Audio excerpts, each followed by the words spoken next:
الدعوة هي كل حياتي الآن.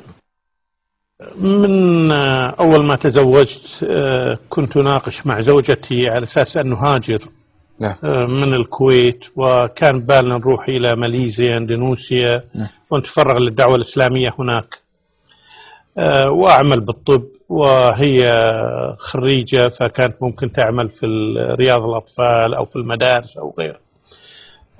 لما جيت واشتغلت في الكويت مدة ورحت تخصصت وعدت في كندا وفي بريطانيا، شعرت أن عملي بالمستشفى ما يتسع لكل الطاقة الموجودة عندي والطموح الموجود. جميل. فذهبت إلى وزارة الأوقاف وقابلت وزير الأوقاف 3 مرات. ما شاء الله. ورغم أن الرجل فاضل والله يجزيه خير، لكن دائما كنت أفهم غلط أو يفهمني غلط وأطلع زعلان منه. نعم. بعدين ما أعرف إيش قاد هذه المرة لي، تبرعت امرأة لبناء مسجد، فكلمني أحد الأخوة في هذا الموضوع وقلنا لماذا تبني المسجد هنا؟ خل تبني برا. جميل. المرة قالت أنا حرمة كبيرة وما أعرف الأشياء، روحوا أنتوا ابنوا وين عايزين. كان من السهل أن نقترح ومن الصعب التنفيذ، وما أكثر الاقتراحات من العرب وما أقل العمل منا إحنا العرب. نعم. ففعلا احترنا ماذا نفعل، قمنا بدراسة سريعة، وجدنا بلد في الجزء الجنوبي من القارة الإفريقية اسمه ملاوي. سمعنا وقرأنا أن المسلمين فيه ضعيفين جدا، فقررنا نذهب هناك لبناء المسجد، ولم يكن في بالنا شيء آخر غير بناء المسجد. ما شاء الله. إذن دكتور عبد الرحمن، يعني كشاهد عيان، كيف تصفون لنا يعني حال المعيشة هناك في إفريقيا والجوع الذي يعم المنطقة يعني هناك؟ والله رحلتي الأولى كانت مثابة صفعة بالنسبة لي، لأن عايش أنا في اكتشفت ذلك أني عايش في برج عاجي، وأخواني المسلمين في إفريقيا وغير المسلمين يعيشون عيشة صعبة جدا. فعلى أثرها قلنا أن بناء المسجد ليس حل للمشكلة، لا بد من عمل مؤسسي، فأنشأنا لجنة مسلمي إفريقيا. ما شاء الله. طيب يا شيخ، يعني هل يعني أحد المآسي، هل وجدت أحدهم يموت جوع أمامك؟ فيما بعد طبعا مات آلاف بين يدي. الحقيقة الأسبوع الماضي أنا كنت في شمال كينيا وعلى الحدود الصومالية. نعم. ورأينا ناس يموتون، ورأينا الآلاف من الحيوانات تموت أو ماتت، أما عطشا أو جوعا. طيب شيخ عبد الرحمن، يعني كيف كانت طريقة تعاملكم مع القبائل الأفريقية هناك؟ والله هم ناس لهم ثقافتهم، لهم حضارتهم، لهم مفاهيمهم، ويجب أن نخاطبهم باللسان الذي يفهمونه. ما أقصد باللسان اللغة، وإنما بالطريقة التي يفهمونها. فما من الغلط، وغلط كبير، أن احنا ننقل لهم مشاكلنا في السعودية أو في الكويت أو في مصر أو في المغرب. هم عندهم أولويات، وحسب أولوياتهم يجب أن نخاطبهم وننشر الدعوة الإسلامية. طيب كيف كانت استجابتهم يعني للإسلام؟ يعتمد على طريقة العرض.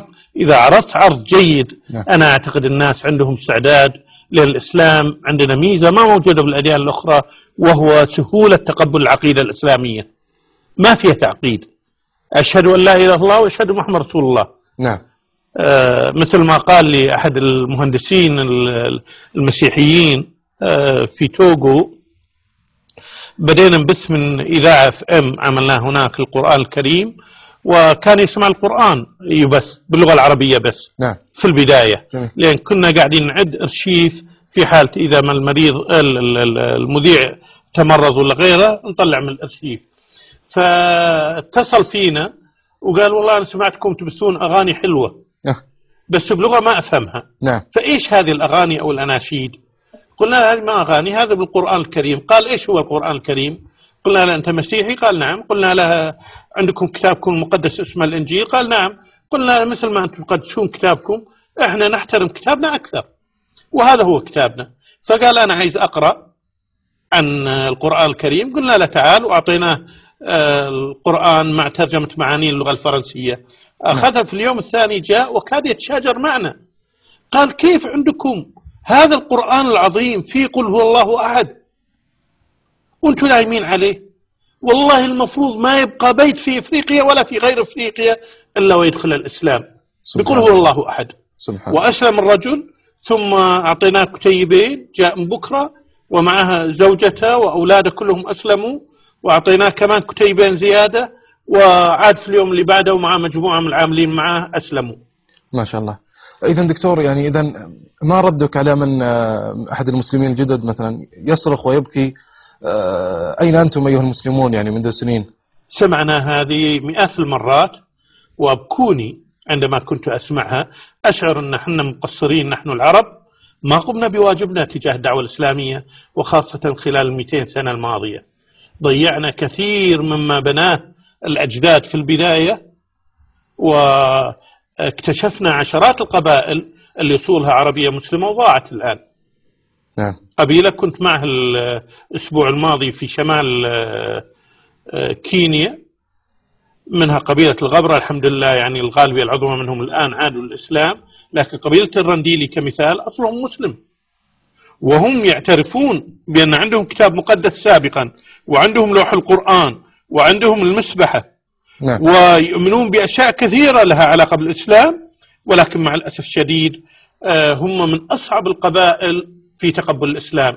لكن أبشرك الحمد لله خلال الشهر الماضي أسلم عدد منهم يعادل عدد من أسلم كل السنوات الماضية. الحمد لله.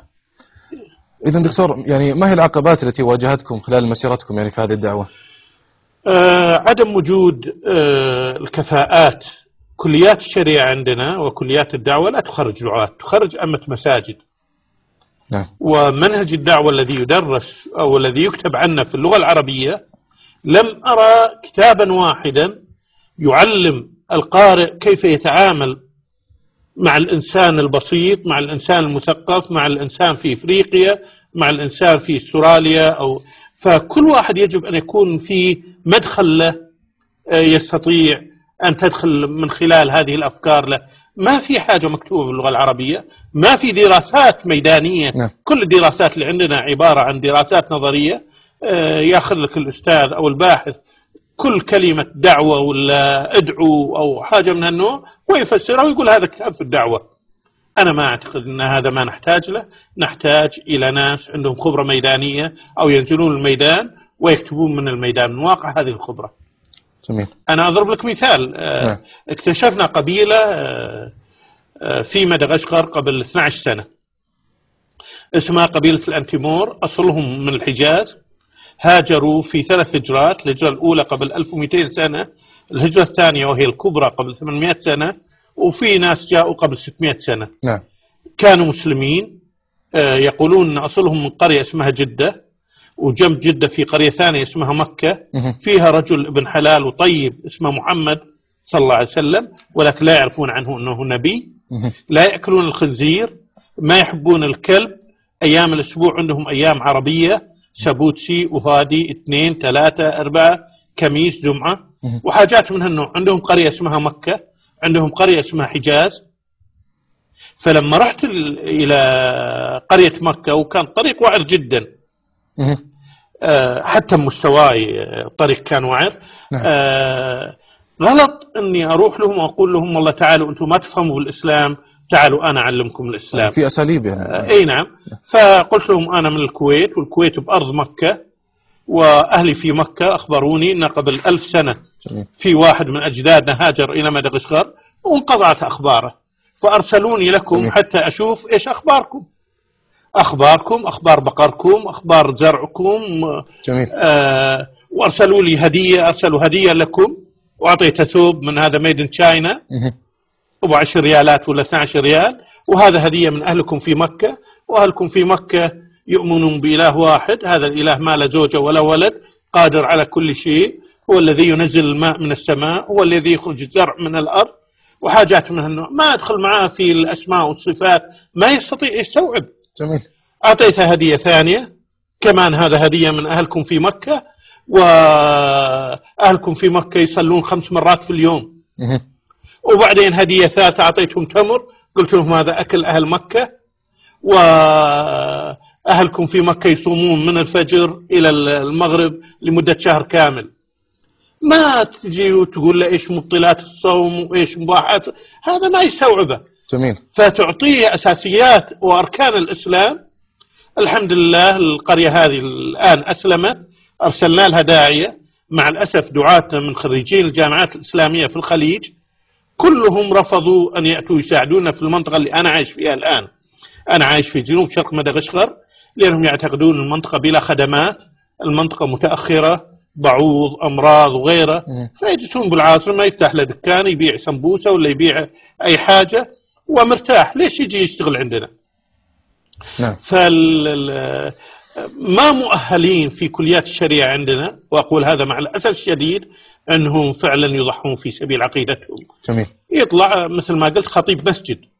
نعم. فأخذنا واحد من المسلمين الجدد وحطيناه في عدة دورات، اعتقدنا أنه يعني يسد ويقارب أن يكون إمام مسجد، وأرسلنا إلى قرية مكة وأسلمت 6 قرى حولها بفضل الله سبحانه وتعالى. ما شاء الله. نعم.